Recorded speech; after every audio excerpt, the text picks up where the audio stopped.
आता हूं आपके पास 10 के दमदार ट्रेड्स में। अब मार्केट बिग वॉइसेस की कड़ी में देवेंद्र सर आपको आपकी स्क्रीन पे नजर आएंगे। Devendra sir good morning. ये हम लोग गुड कार्स मॉर्निंग। ऑटोज की चर्चा कर रहे थे देवेंद्र सर। ये ईवीज आजकल तो बजवर्ड वही है।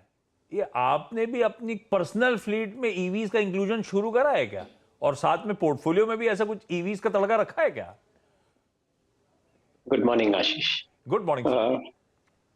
इलेक्ट्रिक व्हीकल के अंदर आई थिंक जो हिसाब से इंडिया का मार्केट के अंदर अभी जो टाटा के नए गाड़ी आए हैं, डेफिनेटली उसके अंदर आपको ध्यान देना जरूरी बनता है। बट जो मैं समझता हूँ टेक्नोलॉजी के साथ में बात करूँ तो I think today basically they are into the version 1 kind of a segment, whereas in the world already EV segment के अंदर the cars have started coming in version 3 segments, जहाँ पे some of the advanced features have already started coming in. So from that perspective आपको शायद इसके अंदर add करना है। तो आई थिंक अगले साल 2023 में आई थिंक नए मॉडल्स मिलने शुरू हो जाएंगे। I think that will probably take you to the newer versions of the technology, which is going to be significantly advanced technology as I understand. तो शायद वो समय के अंदर मेरे पर्सनल पोर्टफोलियो के अंदर ईवी व्हीकल के समावेश होने की संभावना है, ऐसा मैं मान के चलता हूँ। However, as far as investment market is concerned, investment market के अंदर हम हमेशा समय से पहले एक बार इन्वेस्ट करते हैं, तो उसके अंदर companies like Tata motor looks relatively more stable and more interesting. Even other commercial vehicle manufacturers like Ashok Leyland also I think quite convincing.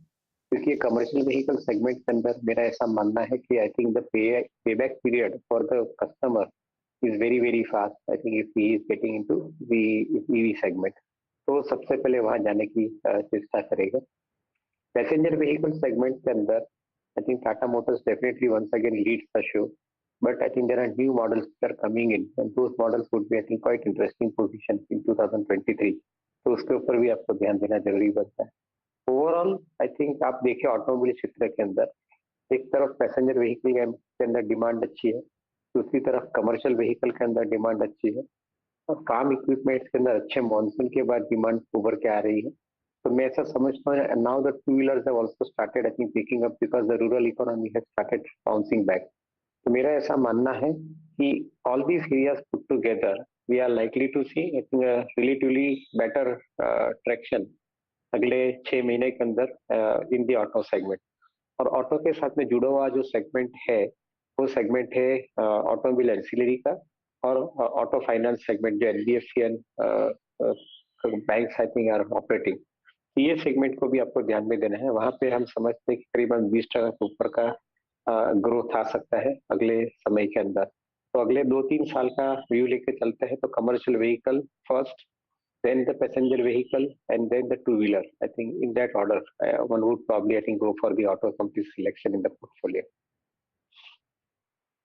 Devendra ji, आपका टू व्हीलर स्पेस में जो प्रेफर्ड या फिर स्टॉक कौन सा होगा, या फिर आप ऑर्डर क्या रखेंगे? अगर स्पेशली अगर आप मेरे ख्याल से ऑर्डर रखने में ज़्यादा कंफर्टेबल होंगे। आपने कहा रूरल इकोनॉमी का बाउंस बैक, लेकिन कल हम इनफैक्ट बजाज ऑटो के बारे में डिस्कशन कर ही रहे थे। बजाज ऑटो या फिर वो टू व्हीलर कंपनियाँ जिनका एक्सपोर्ट मार्केट काफ़ी स्ट्रॉन्ग था, और बीते 3 महीने में जो हमारे पड़ोसी देशों में हो रहा है उससे उनके अगर आप देखें एक्सपोर्ट्स पे काफ़ी इम्पैक्ट पड़ा है।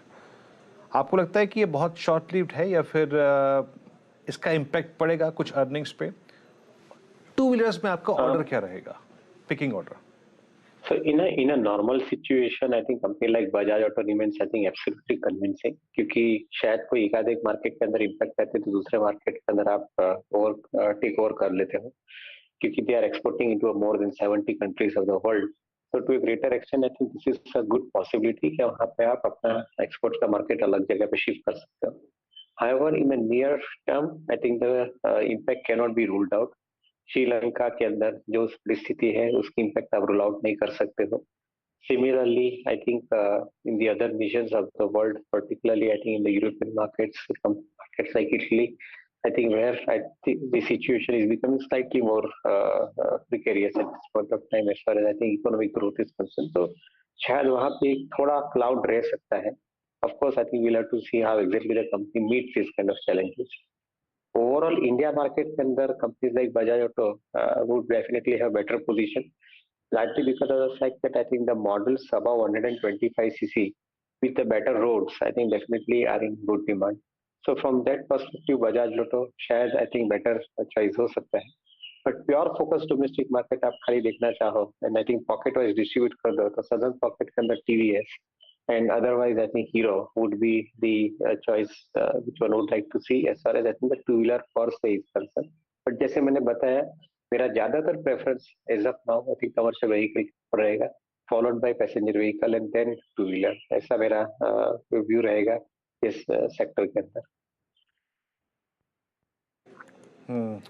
अच्छा देवेंद्र जी, अब आते हैं एक ऐसे स्पेस पे जो कि आई थिंक CY22 में अब तक पैसा बना के दे नहीं गया है, लेकिन थोड़ी सी अगर आप देखें यहाँ पर एक्टिविटीज़ बढ़ रही हैं, अच्छी बुरी सब प्रकार की. मैं I am talking about pharma. I mean आप देखिए लास्ट अक्टूबर में ये इंडेक्स करीब 15,000 पे खड़ा था. Now we are hovering at 12,721.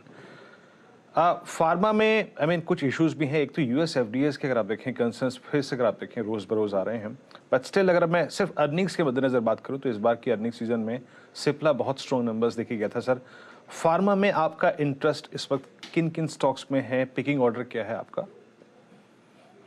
तो ज्यादातर आई थिंक जो फार्मा कंपनी के अंदर एडवांस जेनरिक्स या कॉम्प्लेक्स जेनरिक्स या स्पेशलाइज्ड जेनरिक्स की बात करते हैं, ये कंपनी ये प्रोडक्ट के ऊपर काम करे, उनके लिए मेरे ख्याल से आगे का समय अच्छा रहेगा. एंड जो प्योर जेनरिक कंपनी है उनके लिए प्राइस प्रेशर का दबाव रहेगा और उसके हिसाब से आई थिंक उनके मार्जिन के ऊपर भी थोड़ा इम्पैक्ट रह सकता है. बट द स्पेशलाइज्ड प्रोडक्ट्स जो कॉम्प्लेक्स जेनरिक्स हम बोलते हैं, उनके लिए I think companies like Cipla, companies like Sun Pharma, even companies like doctor Reddy, I think they should remain reasonably good position companies as far as I think the strength of the fundamental of these companies is concerned. On one side, they have got the new product launches coming up in this area of activity. On other side, I think they have got established market already in place. और जो specialised generics है उसके अंदर शायद US FDA related जो pressure है वो comparatively कम है. So to a greater extent, I think that is one area where I would probably think is relatively safer. दूसरी तरफ मॉडल देखे तो कंपनीज लाइक बीवीज, कंपनीज लाइक लॉरस कि जहाँ पे कॉन्ट्रैक्ट रिसर्च एंड मैन्युफैक्चरिंग का जो मॉडल है, क्रैम्स का मॉडल है, वो मॉडल आई थिंक डेफिनेटली एक श्योरिटी एंड सिक्योरिटी देता है. Because on one side they are basically suppliers to the formulation companies of the world, and on the other side they have got a pricing contract working in their favor. That means cost pass over का clause उनका contract में रहता है. तो मेरा ऐसा मानना है कि I think the mid tier pharma segment के अंदर DVs and Laurus, because of their API and the CRAMS model that they follow, is a good choice. And I think the frontline pharma companies like Dr. Reddy, Cipla and Sun Pharma would be a good choice in the portfolio. Devendra sir, आप आए हो, फिर एक बार थोड़ा सा markets की बात. ये अच्छे मूव्स, हम लोग को रेजिलियंस, वो इंडिया डी कपल, रोज अच्छा उछाल, डिप्स में बाइंग, पर असल में ग्लोब में हो क्या रहा है? रिसेशन के फियर्स और प्रोफाउंड होते चले जा रहे हैं. वो कल पाउंड आपने देखा होगा डॉलर के सामने किस तरह की हार्श बीटिंग झेल रहा था. वो दिखा रहा था किस तरह से कंसर्न्स यूके के बढ़ रहा है रिसेशन में जाने की. वो सब छोड़िए, कच्चा तेल देवेंद्र सर $140 वाला आज $90 के नीचे स्लिप हो जाता है और रोज गिरे चले जा रहा है, जबकि तमाम खबरें अच्छी आ रही हैं. वो दिखा रहा है किस तरह के फियर्स डिमांड साइड के नजर आ रहे हैं. इस रिसेशन के बीच में इस तरह का मार्केट का आउट परफॉर्मेंस कैसे रीड कर रहे हो आप? कितना कन्विक्शन आ रहा है अब इन लेवल्स पे जहां बाजार खड़ा हुआ है? आप लोग अभी भी फर्दर ऐड कर रहे हो, अभी भी एग्रेसिव टोन लेके चल रहे हो बाजार पे? आशीष, आई थिंक इंडिया की इकोनॉमी के लिए हम पॉजिटिव चीज पहले देखते हैं. हाँ. क्रूड के दाम कम होने से आई थिंक सबसे बड़ा एडवांटेज इन्फ्लेशन के ऊपर आता है. Inflation will come down both for industrial products as well as for the food products. So to a greater extent when the inflation comes down, आपका जो ब्याज के दर है, तो ब्याज के दर बढ़ेंगे नहीं, वो भी कम रहेंगे. ब्याज के दर कम रहते हैं और इन्फ्लेशन कम रहता है तो उसके हिसाब से कंजम्पशन बढ़ता है. तो कंजम्पशन बढ़ता है तो इंडस्ट्री का प्रॉफिट बढ़ता है. तो ये नजरिया देख के चलते हैं तो इंडस्ट्री का प्रॉफिट मेरे ख्याल से 20 से 25% के एवरेज ग्रोथ के साथ में अगले 3 साल में बढ़ने चाहिए. ये एक डेफिनेटली श्योर शॉट प्रोसेस दिख रहा है. सामने आपका जो करंट अकाउंट डेफिसिट है वो कम होएगा because you are spending lower amount of money in the import for the crude oil. और सबसे बड़ी चीज जो साइलेंट एडवांटेज है यहाँ पे, आपको रशिया के पास से क्रूड जो नीचे के दाम में मिल रहा है, आप करीबन नीचे के दाम से क्रूड लेके कंपनीज लाइक रिलायंस उनके रिफाइनिंग प्रोडक्ट्स के अंदर वो क्रूड को प्रोसेस करके एक्सपोर्ट करते हैं यूएस यूरोपियन मार्केट के अंदर पेट्रोलियम प्रोडक्ट्स। तो ये जो प्रक्रिया है उसके अंदर एक तो सस्ता भाव का क्रूड मिलना, उसके सामने रिफाइनिंग प्रोडक्ट्स यूरोपियन मार्केट में बेचना, और साथ में आपका जो रुपया का जो 70 और 80 के बीच में जो दाम चल रहा है, वो रूपी करेंसी का आपको एडवांटेज मिल रहा है। तो all in all put together I would consider कि India is in a very sweet spot, very favourable spot. But उसकी एक नेगेटिव इम्पैक्ट अपने मार्केट के अंदर एक चीज आ सकती है, while all the positives are there as far as the country and the companies working are concern, but एक नेगेटिव इम्पैक्ट मार्केट में आ सकती है, और वो नेगेटिव इम्पैक्ट समझना जरूरी है। जो ग्लोबली जिन्होंने क्रूड के अंदर अपनी पोजीशन बनाई है, फाइनेंशियल ट्रेडर है उसने बनाई है, या स्ट्रेटेजिक बायर है उसने अपनी क्रूड के अंदर पोजीशन बनाई है, उनके लिए बहुत अच्छे न्यूज नहीं है, because I think in their portfolio, when the position is I think at a higher price and the stock crude prices goes down in such a rapid manner, तो वहाँ पे मार्क टू मार्केट एक बार उनके portfolio में आ सकता है, और वो मार्क टू मार्केट पोर्टफोलियो में आता है तो उसके हिसाब से आपको इक्विटी या दूसरे एसेट क्लास बेचने पड़ेंगे। तो वो बेचने की प्रक्रिया के अंदर ग्लोबली थोड़ा बहुत पैसिव फंड का इक्विटी के ऊपर प्रेशर आ सकता है, including India market equity. But जैसे मैंने बताया कि पॉजिटिव साइड स्ट्रांग है, नेगेटिव साइड डेफिनेटली है, उसका ओवर अंदाज नहीं करना चाहिए। बट ये स्ट्रांग पॉजिटिव होने के कारण ग्लोबली जब भी सेल ऑफ आता है तो इंडिया मार्केट के अंदर इन्वेस्टर के लिए एक बाइंग अपॉर्चुनिटी बनती है, तो उसके ऊपर आप अपना ध्यान रख सकते हैं, विश्वास रख सकते हैं। Sir thank you so much, बढ़िया तरीके से मार्केट समझाने के लिए और कुछ बढ़िया बातचीत में जो प्रेफर्ड स्टॉक आइडियाज हैं वो भी मेंशन करने के लिए। डायरेक्टर साहब, प्रोड्यूसर साहब स्क्रीन पे दिखाते रहेंगे। वीरू सवाल पूछिए कल वाला, उस पर उतरे क्या आप?